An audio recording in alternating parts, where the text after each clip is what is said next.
Let Tend Dental make your dream smile a reality. We offer a variety of top-rated treatments, including Invisalign aligners. And for a limited time, Tend is offering $750 off orthodontic treatments. Offer valid through January 31st, so don't wait. Visit hellotend.com/sale. That's hellotend.com/sale. And book your free consult today.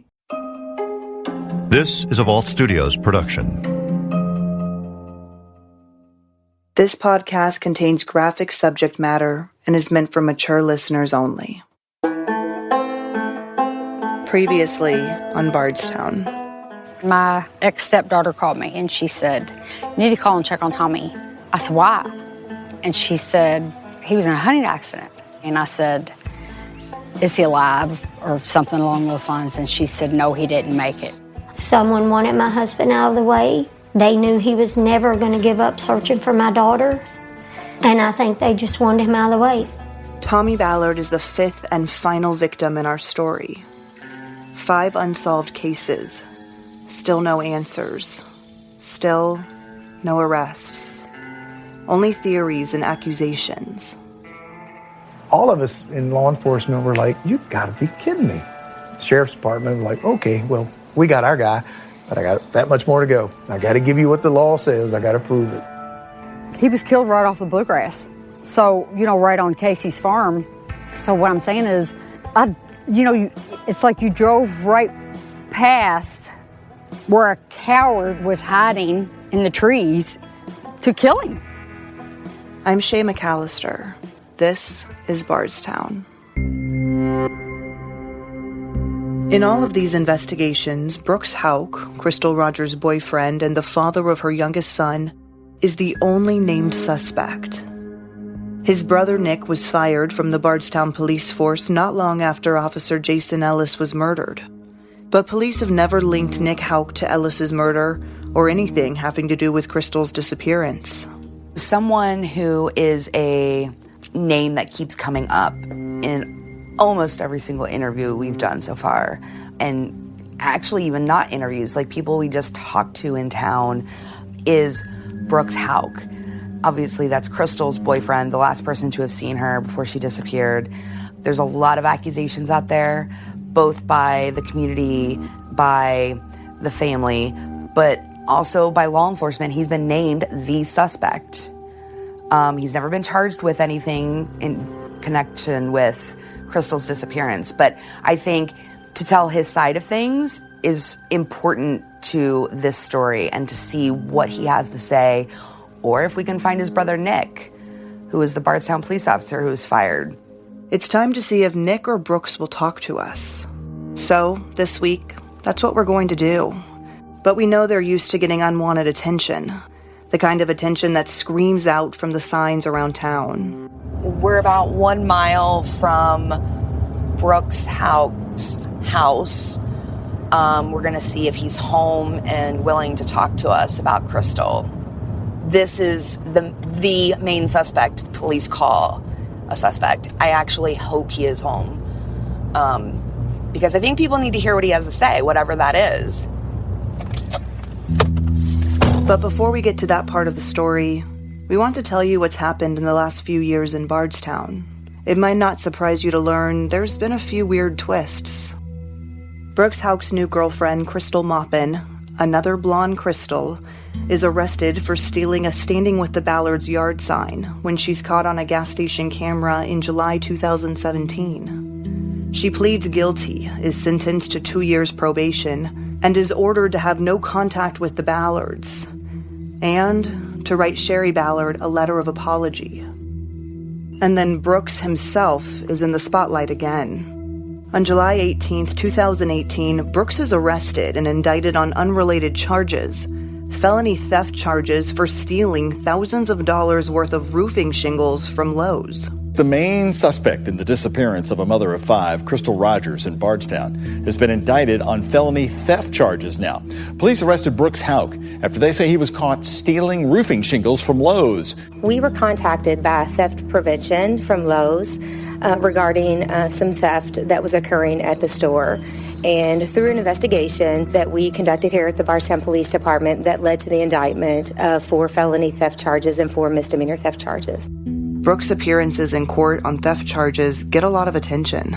Brook Houck spent the morning in a courtroom, but not for anything connected to his former girlfriend, Crystal Rogers of Nelson County. And Houck is expected back in court in January. If convicted on all charges, he could be facing up to 20 years of prison time. This is the first real thing that has happened. He's got by with so much that it's just been unbelievable. Even though it doesn't have anything to do with my daughter, it's actually showing some of his true colors and the kind of person that he is. And I was just very happy about that. And in 2019, Brook Houck is acquitted. Just into our newsroom, about 3 hours of deliberation earlier this afternoon, and we now know a Warren County jury will find Brook Houck not guilty in his theft trial. They say that is for all charges. The one man at the head of the investigation for the last 4 years, Detective John Snow, has recently retired. Nelson County Sheriff Ray Pinaroa isn't going to let that get in the way of finding a killer or killers. He's put a lot of work, and it's overwhelming to see somebody put that much time in one case. I wish he was here just to see the end result. But the widespread critique of his department doesn't fall on deaf ears. That's frustrating. This is our hometown. Who wants a crime of this magnitude that reaches national attention to be the stigma of our town? Nobody. And I can tell you that we've worked our tails off, and we will continue to do that. It takes time, and I said this to Sherry probably 3 years ago or so. It takes time to put a puzzle together. This is probably not a 50-piece puzzle. It's probably 1,000, 2,000-piece puzzle. This is the magnitude of a case that we're working. But surely we're still doing piece by piece that eventually that puzzle will work itself. Pinaroa has hired what he calls an A-team to investigate what he believes isn't just a missing person, but a murder case. Brook Houck has been named the main suspect in this case previously. Is he still the main suspect today? I would say he's still the main suspect in the case. Nothing has changed in the investigation that leads us to believe anybody else is the main suspect. Do you still look for involvement from others? Do you think other people could have been part of this? I'm not going to comment on it. It's kind of touching on what we're doing now, and the team is still currently active, searching and doing the investigation. And I believe the family deserves that. We may not have a body, but at the end of the day, closure for them, closure for this town. But closure could prove difficult in this case for Sheriff Pinaroa. Is it realistic to get an arrest and a possible conviction without a body? It can be. So you think you know who did it, maybe even how they did it, you just need the evidence to prove it? Correct. How close would you say you are to getting that evidence? I'm not going to get into the details. Like we talked, it's beneficial that the less that they know, we hold the cards in our hands. And I think it's very, very beneficial that we stay tight-lipped on what we're doing and what the investigation is leading us to. We have to get our ducks in a row. What people don't understand, or the misconception is, yes, we can go make an arrest today, but if we don't have what we need, we go to trial and he walks out that same day and says, yep, I did it. You can't charge him. It's double jeopardy. So the main part is you got to get your evidence, your ducks in a row, and once you have that, you'll move forward with the case. On our way to try and find the Houck brothers, we look over what we know about them. Brooks owns rental houses in Nelson County. In fact, when Crystal disappears, she's living with Brooks in one of his properties. And in 2014, with no law enforcement background, Brooks ran for sheriff. The 37-year-old lifelong Nelson County resident told Kentucky Standard reporter Jennifer Corbett, It is time for fresh, new blood. After being fired from the Bardstown Police Department, Nick now lives with his grandmother, Anna Whitesides, whose home was searched in Crystal's case. And their mom, Rosemary Houck, lives on a farm just outside of town, which was also searched high and low by police. This episode is brought to you by Progressive Insurance. Whether you love true crime or comedy, celebrity interviews or news, you call the shots on what's in your podcast queue. And guess what? Now you can call them on your auto insurance too with the Name Your Price tool from Progressive. It works just the way it sounds. You tell Progressive how much you want to pay for car insurance, and they'll show you coverage options that fit your budget. Get your quote today at Progressive.com to join the over 28 million drivers who trust Progressive. Progressive Casualty Insurance Company and Affiliates. Price and coverage match limited by state law. Okay, so we're going to head to the Houck farm, which is where Rosemary Houck, Brooks, and Nick's mother lives. Right. Which way do we have to turn up there? Go right. You're going to turn right up here. Okay, so we can get in this lane. We're on our way to one of the last places that Brooks Houck said he was with Crystal Rogers. His mom's farm, feeding the cows. Turn right onto Springfield Road. Pretty rural out here. Yeah. And as we drive out to the Houck farm, you still see signs of prayers for Crystal and standing with Turn the right Ballards. onto Balltown Road. Then turn left onto Passkill Ballard Lane. Even at this corner,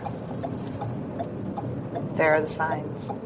So every day, Brooks' mom drives by a sign that says, Brooks Houck is the only suspect in Crystal Rogers' disappearance. It's secluded out here as we drive along the one-lane gravel road that leads to a dead end and the Houck farm. We pass a field of cows, grassy knolls, and a pond. Is that a blue Toyota Camry? Who drives a blue Toyota? Who drive that? Angie told us that a blue Toyota Camry keeps following her. All right, here I go. Okay. Jessica walks up the sidewalk lined with small shrubs and a red leaf tree. As she reaches the front porch, she points to the steps leading to the front door, the two-story white house with black shutters. She's pointing to a handful of shotgun shells. We watch from the car. Looking at the house, above on the second floor, a window has a Tinkerbell shade pulled down. As we wait for someone to answer the door, we look around at the property. There's a barn and some target practice decals set up at the end of the road. And my heart's racing for her. I'm excited for her to get back in the car. Jessica gets back to the car. No answer. Next up, Anna Whiteside's house. It's where Nick Houck lives. We want to see if we can talk to Nick about Crystal's disappearance, about his firing from Bardstown Police Department, see if he's willing to talk to us about what's going on with his family, with the town, and we'll see. I don't know. We find the small, white, two-story house with green awnings and shutters directly across the street from a cemetery. So, this is the house we've been looking for. There's a white pickup truck. So we're gonna go down here. Some neighborhood kids. We're gonna go down here, kind of get our ducks in a row, put everything together, and then I'll go back and knock on the door. A white Toyota Tundra pickup truck, we know from media reports is Nick's vehicle, is parked in the driveway. Oh, the door's open and I see a light. Because I could see a light inside.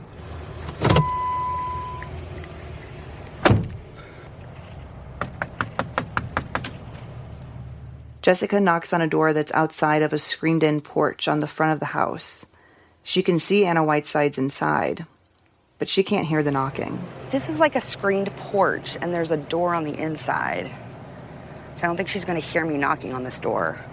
But I can see her. I wonder if there's a back door that's better. The neighbors across the street, who have an archway in their front yard with the words, "Keep praying until something happens," holler to Jessica to try the side door. All right, thank you so much. That's what I was thinking. A small, gray, curly-haired woman wearing glasses answers the door. Hi, are you Anna? Yes. Hi, my name's Jessica. Is Nick home by chance? She holds the screen door open, wearing khaki shorts and a flowery short-sleeved shirt. Could I see him? Nick is home and in the basement. Jessica. She invites Jessica inside to wait on him. I'll just wait right here. Thank you. A construction truck slows to nearly a stop on the side of the house and looks at Jessica standing at the door as she waits for Anna to return with Nick. Dawn Mud Construction. Then, all of a sudden, the truck speeds off in a hurry.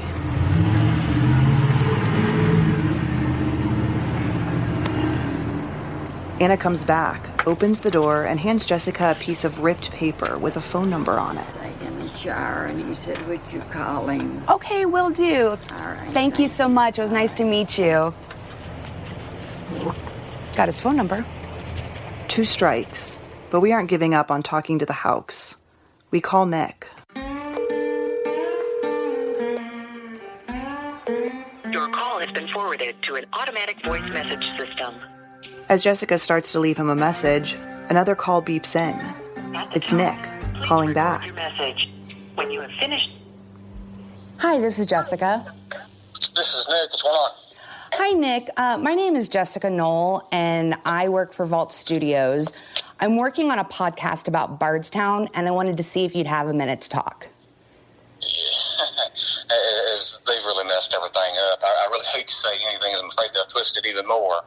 So. Well, my goal is not to twist anything. I just want to definitely hear your side of things and just report as we get that kind of information. Yeah, I really appreciate you calling, but I'm not going to do that.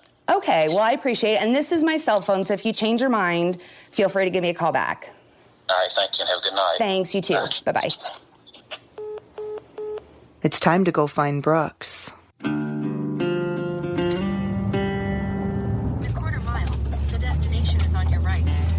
We pull up to Brooks' house. There's a few cars and a construction truck parked in the driveway. Jessica makes her way down the driveway and walks up the steep concrete staircase lined with bushes and red, yellow, and orange flowers to the front porch of the red brick split-level home. Hanging plants are placed on each side of the 2 white pillars on the front porch, where Christmas lights are still hanging, and a large, varnished bourbon barrel holds a potted flower next to the front door. Hi, is Brooks home? Yes, just 1 second. Thank you. Brooks' new girlfriend, Crystal Maupin, answers the door. She bears a striking resemblance to Crystal Rogers, tall, blonde, and pretty. As Jessica waits on the doorstep next to a wooden rocking chair, birds are chirping playfully in the background. Then, Brooks swings open the door, adorned with a wreath with the letter H on it, and cordially greets Jessica. How are you today? Hi, I'm good. Hi, my name is Jessica. Barefoot and wearing an orange t-shirt and jean shorts, Brooks shakes her hand. Nice to meet you. You too. So I am working on a podcast about Crystal, and I just wanted to see if you had a minute to chat. Brooks cocks his head to the side and stands firm on the front porch facing Jessica. I really, really appreciate you reaching out. That means a great deal to me, and I really, really concern and appreciate your time. That means a great deal to me. And I can get my phone, I can give you, Sherry Ballard is who you need to speak to. Okay. And if you give me 1 second, I'll go, hey, Crystal, get my phone, please. And then that way I can give you all the contacts. Those people are going to be much more of help to you. And it's no secret in this town community that I've been named the suspect. Understand that. He goes inside, shuts the door, leaving Jessica waiting while he grabs his phone. When he comes back with his phone in hand, she peppers another question at him. How do you feel about that? With all the signs and everything. I'm asking you to talk to Sherry. Okay. Okay? So I think I have her phone number in here. Do you have any idea what happened to her? Hi, do you have our phone number, the grandmother's phone number? Give me 1 second. Okay, sure. My battery's low, so you better want to get it quick. All right. Go ahead. Do you know how to get that off there? Dismiss, maybe? While he fumbles with his phone looking for Sherry Ballard's phone number, she probes further. Can I just ask you one question? You have, and I want to be as kind as you as possible. But if you talk to this woman here, and her family will be more than happy to speak with you, and they'll love to do any kind of interviewing. All right. You don't want to tell anyone that you're not the you shouldn't be considered a suspect? I don't have any comment, Reno, but All if you talk to her, thank you so much for your openness and honesty. Absolutely. Thank you so much. You have a great rest of the day, and then if you have any problems and need any of those contact information, come back to me, and I'll see to it that you get them. I've got all the information. All right, will do. I appreciate that. Thank you. You too. As we leave the neighborhood, just at the end of his street, there's a white fence plastered with several signs. Every single time he leaves his own neighborhood, he sees 3 signs that say, "Detectives say Brook Houck killed Roger." 5 things a murderer would say. I would never harm Crystal. I am innocent. I am 100% honest in everything I say. I am 100% not guilty of this. I didn't do anything to anybody. All signs point to the Houck family. But did they have anything to do with Crystal's disappearance? Jessica sends a text message to Brooks, giving him another opportunity to talk. She writes, "Hi Brooks, this is Jessica from the podcast. I so appreciate you talking with me today. I wanted to shoot you a quick text so that you have my contact information. And if you change your mind and would like to talk further, just reach out anytime. I would love to be able to tell your side of the story. Thanks again. Have a good weekend." He replies simply, "Thank you for your help. With much appreciation, Brooks." Brooks' reaction to our visit doesn't surprise former Bardstown Police Chief Rick McCubbin. So this is where he's slipping over here now. Nothing's worked for him over here, so now he's going the opposite way. You know, he said, "Let me have you call Sherry Ballard." That's his standard. "Don't talk to me. You need to talk to her. I've done nothing." "Well, you need to call Mom." "I don't know, So when you said it, I'm like, exactly. I could almost have told you what he told you before you told me. I mean, that's how he is. So I didn't know Brooks. I didn't know the man. I truly didn't. I came to my conclusion, like most of us in law enforcement here, just what I said, his reaction. Not what he did, what he didn't do. And so many people miss that, in a lot of investigations. Everybody wants to look at what I can prove you did this, or this is what you did, this is what happened. Law enforcement, we focus more on what you didn't do, what didn't happen. That's what we try to look at. Speaking of the investigations, you can go too far or you can do not enough. And that's when you know you got your person. You know what I mean? When you're overdoing it, you're overbearing, you're over it, oh, here's my guy. It's usually somewhere in between that most law enforcement investigations go, man, I don't know. Here and here, oh, well, this is my guy. I just got to prove it now. You know what I mean? Now the burden's on me, or the proof on me to prove it. We got to prove it, though, Next time on Bardstown. Nothing's to say that you can't have a large criminal conspiracy. It only takes 2 or 3 people. So among 11,000, it depends on how much somebody's willing to misbehave and how much they want to enforce what they perceive as the power that they have. A lot of stuff that, quite frankly, is just wrong. There's stuff that we've reported, and then there's stuff that we have learned on background. And some of the stuff is just so far out there. I can tell you that the rumor mill is one of the most frustrating things on our side working a case, because we become chasers of rumors instead of facts. Words you never said are the ones that hurt the most. Bardstown is a Vault Studios production. You can find Vault Studios on Facebook, Instagram, and Twitter, and learn about our other shows at vaultstudios.com. Visit our website, bardstownpodcast.com, for more background and information about the cases we cover in the podcast. I'm Shay McAllister. A special thanks to our team, investigative journalist Jessica Knoll, producers Beth Peak and Spencer Brudig. Adam Ostro and Will Johnson are our executive producers. Audio production by Richard Humphreys at Tacoma Media in Silver Spring, Maryland. I'm sinking in this ocean. I guess I'm gonna drown.